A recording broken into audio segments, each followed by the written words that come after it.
2023台北安全对话今仔开幕，将对于台海局势，总统蔡英文表示讲，咱台湾有全面的对策来面对威胁，卖来提高国防自主。长水南的国策，就是证明咱保卫国家的决心。美国前国防部的政治处长弗洛洛伊是建议讲，应该爱互习近平来了解，若使因发动战争，会付出正大的代价。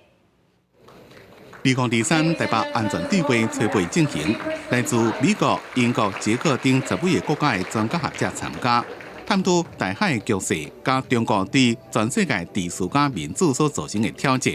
总统蔡英文在致辞时阵强调，台湾的安全加印太地区也个世界安全关系正大，台湾正采取全面的对策来强化定战协作加国防自主。Taiwan's first indigenous submarine prototype was launched, representing a key milestone in our naval vessel production programs.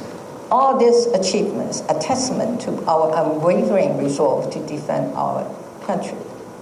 美国前国防部政治组长弗洛诺伊是以视讯的方式发表演讲，面对中国的威胁，伊提出各项应用的对策，包括加强合作、强化研究、无依靠中国市场。 加速科技创新，也个对外沟通，让习近平了解发动战争的代价正悬。Deterrence by denial, meaning we need to be able to convince President Xi that he can't be successful using military force to achieve his objectives.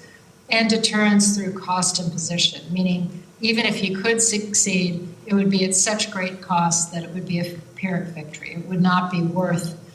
弗洛诺伊讲。